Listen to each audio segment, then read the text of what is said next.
Socham's presentation, and Robert, the expectations are high. And I was out of the room when Kim made this promise, by the way, so... But those of you who know Robert will know what I'm saying. Those of you who do not yet know Robert will know what I mean after you hear Robert in action. Robert is another engineer, so that's 3 out of 4 so far. Robert is with the Greater Vancouver Regional District. Some people would call Robert a provocateur. Other people might call you a shit disturber. Right? Yeah.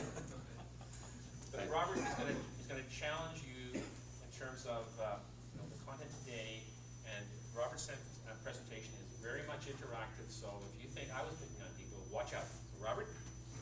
Okay, all this comes from a background in utility planning. So, but I want to start with a quote here, sort of picking up on what Ron was talking about scientific methodology. I happened to be reading a book, coincidentally in archaeology, on the airplane here, and I like this quote, which is of a physicist, Max Planck. And the quote is, "A new scientific truth does not triumph by convincing its opponents and making them see the light, but rather because its opponents eventually die. And a new generation grows up which is familiar with it." And it's kind of an interesting idea. It's that the old ideas, we become very used to set in our ways, and the new approaches or innovations, they take time to evolve. And what a lot has to do with its comfort level. And when we talk about the reconciliation of long-term visions with the short-term realities, what I really want to talk about is planning to live within limits. And the concept of living within limits, it's not new to us, but it has but we don't really, I guess, look at it from an infrastructure perspective. We look at it about retirement. So we're going to talk about retirement planning here. Now, who's planning to retire? Just a show of hands here. Okay. So the rest of you are going to work forever, okay? Until the last days. Okay. So that's maybe about a third of the audience. I'm glad to see everyone's hardworking and dedicated. I don't want to ask the age question, but does anyone want to retire at 55? I'd love to. Okay, a few people, again, really dedicated audience. This is good. For those of you that are planning to retire, which is only a third of you, who saves and invests for retirement? Like, put a little bit of money. Hey, that's more than a third. Okay, so we have very financially astute people here. So the important part is you understand, comprehend the importance of long-term planning. And of course, the factors of retirement are going to be some assumptions here. How long are you going to live? Well, what can you afford to put aside? How comfortable do you want to be when you're retired? And what kind of investment decisions that one makes? So all of this together means that you're planning for your retirement on a decadal scale, intervals of 10, 20, 30 years. Interesting. What are the objectives? Well, you really want to address risk, and you want to put the money aside and actually have it when you retire. So you want to maximize return on that investment, and minimize any risk to it, like the stock market crashing or something silly, or buying some dodgy gold stock named Brex. You also want to recognize that there are financial limits. You can only put so much aside, you can only take so much out. Funny, infrastructure is the same way. There's similar objectives for water systems and infrastructure. We build systems that last a long time. Why do we manage risk? Here's some clues. Any other suggestions why we manage risk? Okay. We don't like to disrupt the service. It really pisses people off. Maximize the value of the infrastructure, because that's a financial contribution. We want to protect property and the environment. We ought to also optimize the service. We want to manage the routine and avoid those nasty surprises where the mayor's on the phone complaining about, well, that the water main's broken or whatever. We have a problem with the water quality. These are things we want to avoid. And we have tools to evaluate these risks. Statistics, return periods, and safety factors. We have financial tools that we commonly use. The concept of net present value, simple paybacks, ways of trying to rationalize decisions. And we have these sustainability factors, if you want to call them. Other names, environmental factors. We could do tons of CO2 equivalent for greenhouse gases. We could do fish counts for fish habitat, little tiny bugs in the stream for the stormwater, the BIBI index. Number of parameters. But really, when we evaluate the risks, we have to look at, well, what are the assumptions? And they have to be carefully understood. And more importantly, money and the financial terminology are a key part of the language about how we make these decisions. Now this idea of money and language, we can use money, financial lingo, to compare multiple options. And this works pretty well for short-term decisions, and it's widely accepted. I mean, in business and in life, these are tools that we use. Now, let's look at timelines here. Water and sewer systems last a long time, maybe over 50 years, I hope, if they're designed right. Stormwater, about the same length of time. Land transportation systems, maybe 20 years or more. Just a picture here of an aqueduct built by the Romans that still brings water to the city of Segovia in Spain. So I figure about 2,000-year return on your investment's pretty good. But political timelines are a bit different, and so are business timelines. Federal, provincial, 5 years, municipal, regional, 3 years, business maybe 2 years. So it's a little bit of inconsistency here. Now, is this a conundrum or a balancing act? See, engineers and planners, because we have this focus in statistics and longer-term visions, we think big term, big scale. And partly because the stuff that engineers build, it lasts a while. So we have a long-term focus, but the business and the politicians and the sort of the everyday life people are trying to get a community running and working. They have a shorter-term vision. And a big part of that is just quantifying things in financial terms. Is it a conundrum? I mean, and this is something that's interesting. You know, why can I make a personal, long-term financial decision, but I kind of fall apart when it comes to long-term policy decisions? And we have these parallels in our life, and we deal with them on a personal level very well. Do I put money aside for RSPs, retirement, or do I go on a vacation? Do I want that plasma TV, or do I put aside RSPs?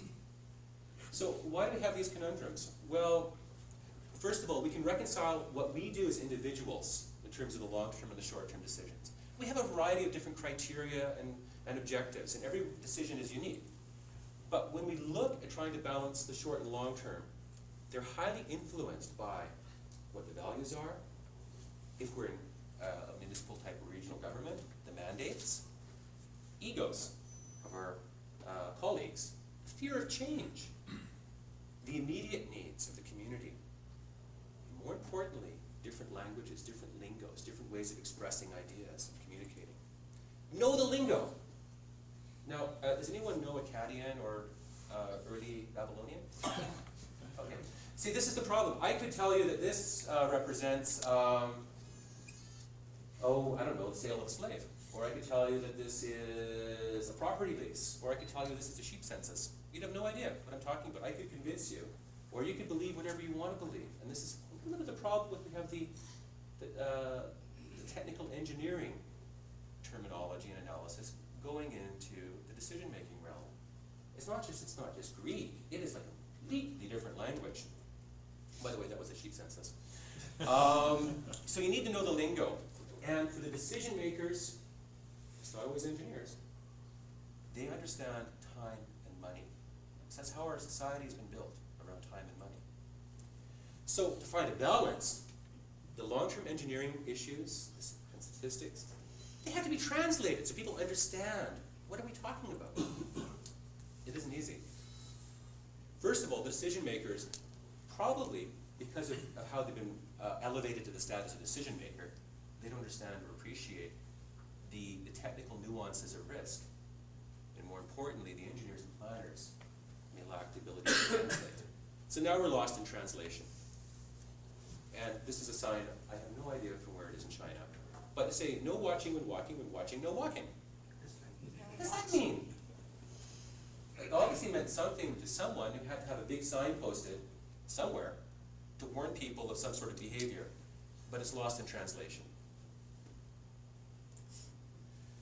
So we have a decision rationale and a lingo issue here. Now, the rationale, and putting it to the right lingo, can be very simple. And the elements can be meeting public expectations or economic necessity. It can be very complex, with many parameters around them, like an engineering assignment. Drought frequencies, water consumption, utility rates, multiple users. But neither could be useful if they don't communicate the risks or the issues. So we can analyze something to death and completely miss the point of being able to inform somebody. So, the optimization lingo, the short term, common phrases. You know, if we had a Berlitz dictionary, like engineering English to decision maker English, What are the common phrases one would like to see? Meet budgets. How do we look that one up? Enable other priorities. Prioritize competing options. These are just some of the examples of the different lingos, but very important lingos. Now, can we translate the long-term vision into the short-term lingo? This is not a science, this is a knack, it's an art.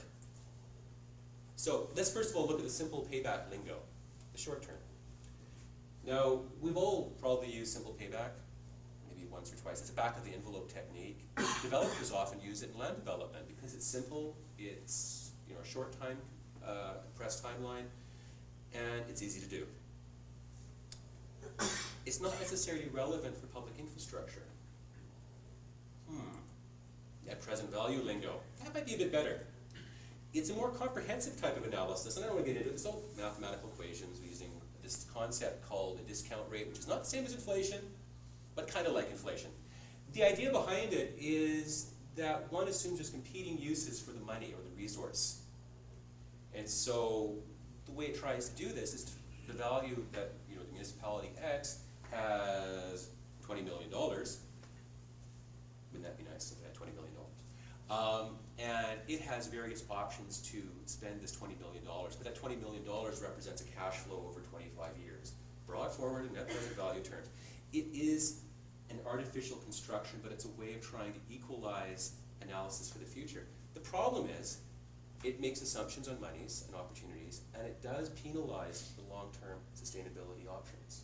It's not perfect. So we're still lost in translation. I found this on the web. It's actually a phrase book for the job site. It goes from English to Spanish. It's, I guess, for the people building homes in California and Texas and Arizona. So we have the question, are we still using the correct translation tools? And within the tools themselves, are the underlying assumptions realistic? Now, I'm not wanting you to get into the details behind this, but rather on the broader concept, when we think about a project, we have to question our assumptions. And then the question is, in the long term, the risk of long term, resiliency and opportunity, are they being communicated? Are we even considering within our plans or decisions if there's a long-term implication, whether it be the risk of it not working, or whether we want to make it more resilient, adaptable, reusable? And there's opportunities associated with that. How do we communicate that? One approach, and again is not perfect, is an incremental analysis. And the concept behind that is return on investment. It's not necessarily the best for utilities, but the concept is quite interesting. If you take the base case, sort of a simple solution is one example. What would be the savings or the advantages of going that next little increment of expenditure? What does that get you? And the example comes mostly from, say, and this is outside of water, but say like take energy conservation. One could have a heating system that relies on a natural gas boiler. Okay? And it's very, very cost effective to install, but it uses a lot of natural gas every year. One could put in a ground source heat pump system, which takes heat out of the ground. Costs a lot more to start with, but then the operating costs are minimal. So you could have a very high simple payback because of the high capital cost on it, but your return on investment would be phenomenal. And by that it's saying that, yeah, you're going to be spending a base cost anyways to satisfy your decision. But if you go that little extra step, how does that factor in? What is the return on going that little extra step? What is the benefit, the payback? And that's the concept. And I could give you more information on this, but I don't want to at this time because that's not the purpose. Just saying that there's different languages to explore and explain concepts. More importantly, there is more lingo outside of the box. And that's one of the dangers of working in isolation. You miss the big picture. Systems cannot be managed optimally in isolation. It's not just a matter of looking at the water.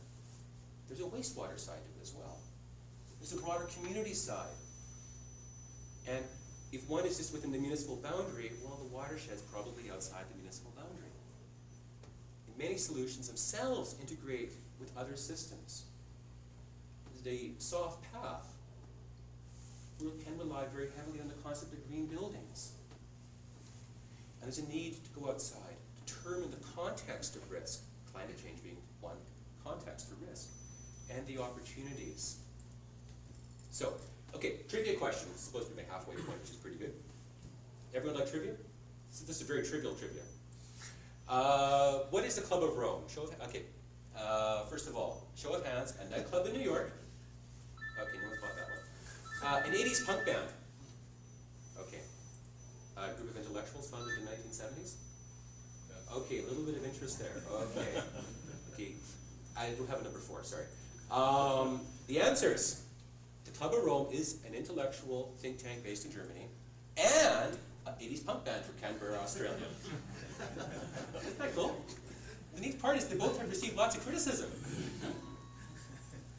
But getting back to the Club of Rome here, the one in Germany that thinks a lot.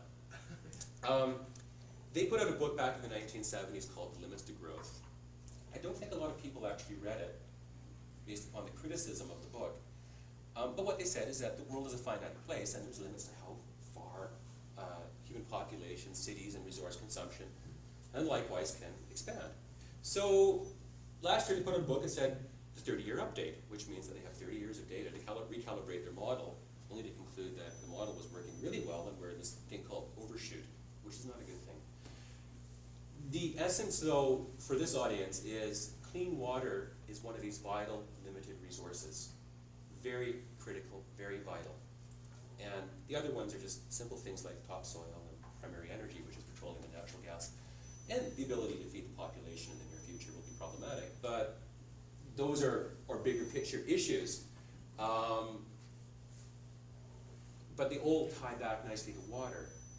The other interesting thing is money is a finite resource. Capital resources are a finite, limited resource. And that's important to consider because every community has a threshold in its ability to fund and support infrastructure, whether it be water, sewer, road, solid waste. So we have to work within limits. And the world is big, yes, but it's finite. And the demand side management and supply side management techniques, they're used to access resources, limited resources, whether it be capital, renewable, non-renewable, doesn't matter. Now, both are needed. It'd be very wrong to say that we can't have supply side management, no more so than to say we can have no demand side management. They're both needed. But there's a balance, and what is that balance? And to find that balance, first we'll have to appreciate what are the limits. And the conventional economic analyses that one does are not always applicable to vital resources. We like to think they are, but they're probably not. So this brings us to the water balance concept, where we have the out equals in. It's only so much input in a year, and there's only so much that one can take out. And as it was mentioned, they're both variables, and they're functions of hydrology, weather, time, in as much as the extraction is going to be a function of some factor safety, the essential uses, the excess uses, which can be population, industry, a whole bunch of variables, which we don't have to get into. But here's an example here that I worked on.